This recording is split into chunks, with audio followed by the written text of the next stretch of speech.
معلومات عامہ اور کرنٹ افیئر کے بارے میں تو جگہ جگہ بات ہو رہی ہے، مگر یہ ویڈیو اپنی نوعیت میں ہمارے ناظرین کے لیے بہت خاص ہے، کیونکہ آج ہم ذکر کرنے والے ہیں ایک انتہائی دلچسپ موضوع پر، جسے ہم مختلف حالات و واقعات کے پیش نظر نہ صرف آپ تک پہنچائیں گے، بلکہ تمام مستند حقائق پر بھی تفصیل سے روشنی ڈالیں گے۔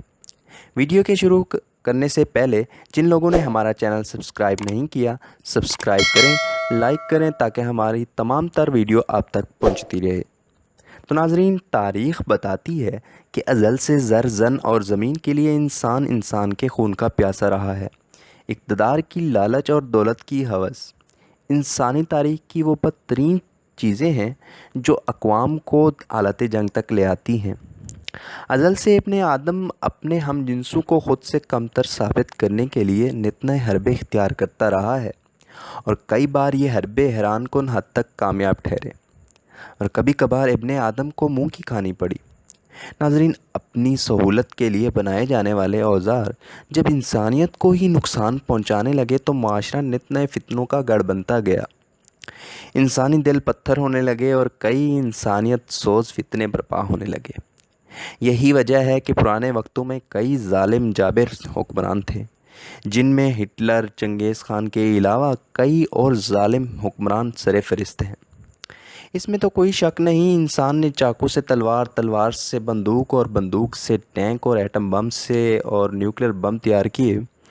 اول تو یہ ان جانوروں کے خلاف استعمال ہوتے تھے جن سے انسانی جانوروں کو خطرہ تھا، مگر جو انسان ترقی کرتا گیا اور جب یہ خطرہ بھی ٹل گیا تو بہت سے ممالک نے اپنی طاقت کا لوہا منوانے کے لیے یہ اسلحے انسانوں پر استعمال کرنا شروع کر دیے۔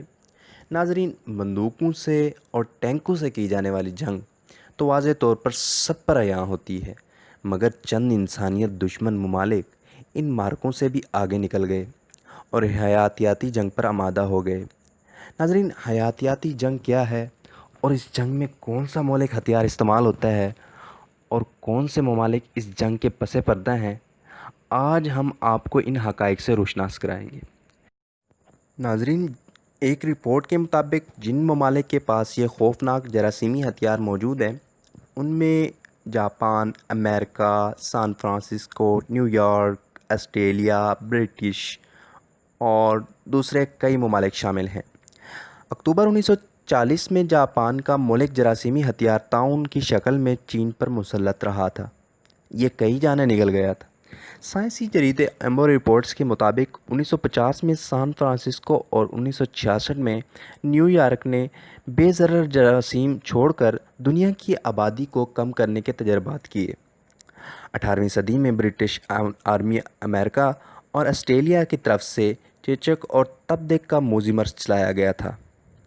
20ویں صدی میں برطانیہ نے اسکاٹ لینڈ کے جزیرے میں انتھراکس کی مہلک جنگی جراثیم چھوڑے اور اسے نو گو ایریا میں تبدیل کر دیا۔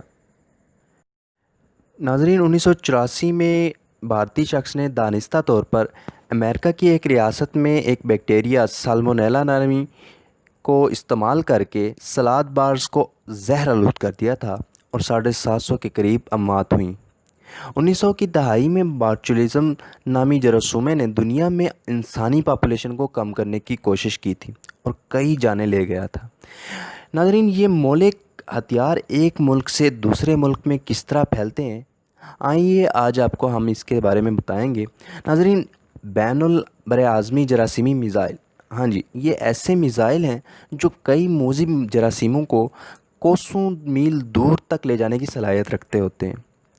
ناظرین، 1972 میں BWC کے طرف سے ایک معاہدہ طے پایا تھا کہ حیاتیاتی ہتھیار بنانا اور ان کا ذخیرہ کرنا ممنوع ہوگا، مگر یہ معاہدہ کوئی مؤثر ثابت نہ ہو سکا۔ ناظرین، ابھی تک بہت سے ممالک طاعون، ایبولا، انتھراکس، چیچک اور تپ جیسی موذی بیماریوں کے خلاف لڑ رہے ہیں، مگر کئی ممالک اپنی ستم ظریفی پر ابھی تک آمادہ ہیں۔ 2019 میں شروع ہونے والا یہ کرونا وائرس کسی بھی ملک کا مہلک ہتھیار ہو سکتا ہے، تاحال اس کا علم اور تصدیق نہ ہو سکی کہ اس مہلک ہتھیار کو بنانے والا کون سا ملک ہے۔ ناظرین، یہ کرونا وائرس کیا ہے اور یہ کس طرح کا موذی مرض ہے، اس سے تو آج کل آپ سب لوگ واقف ہو چکے ہیں۔ یہ وہ سانس کو بند کرنے والا موذی مرض ہے جو کئی لوگوں کی زندگیاں نگل گیا، کئی لوگوں کے خاندان تباہ ہو گئے، بستیاں کھنڈر بن گئیں، بازار، مساجد، گلی محلے، چوراہے سب ویران پڑے ہیں۔ اس وائرس نے ہسپتالوں اور قبرستانوں کو آباد کر دیا۔ 1 سے 2، 2 سے 4 اور دیکھتے ہی دیکھتے دنیا کے کئی براعظموں میں پھیل گیا۔ آج کی دنیا میں دہشت پھیلا دینے والا اور 2.5 لاکھ سے زائد جانیں لینے والا یہ کرونا وائرس انہی سازشوں کی گھڑی ہے یا کچھ اور، یہ ابھی تک سوال نشان ہے۔ اس بات سے پردہ اٹھانے کے لیے سائنسدان اور ماہر حیاتیات سر توڑ کوششوں میں مصروف ہیں۔ اس بات میں تو کوئی شک نہیں، اس جنگ کے اثرات بے قابو اور صدیوں تک قائم رہنے والے ہیں، جن کی زد میں ہر عمر کے لوگ شامل ہیں۔ اس سے بچاؤ کے لیے حفاظتی اقدامات کے ساتھ ساتھ اگر ہر ملک اپنے سائنسدانوں، بیولوجسٹ، مائکرو بایولوجسٹ اور پیراسائٹولوجسٹ اور بایولوجسٹ اور بایو ٹیکنالوجسٹ کو تمام تر تکنیکی سہولیات فراہم کریں تو جلد از جلد اس وبا سے نمٹا جا سکتا ہے اور بروقت اقدامات اٹھا کر بہت سی جانوں کو بچایا جا سکتا ہے۔ اور اگر یہ ہماری ویڈیو آپ کو پسند آئے تو لائک کیجئے اور انسائیڈ آؤٹ کے ساتھ جڑے رہیے اور سبسکرائب کیجئے ہمارے چینل کو۔ اس کے ساتھ ہی اجازت دیجیے، اللہ حافظ۔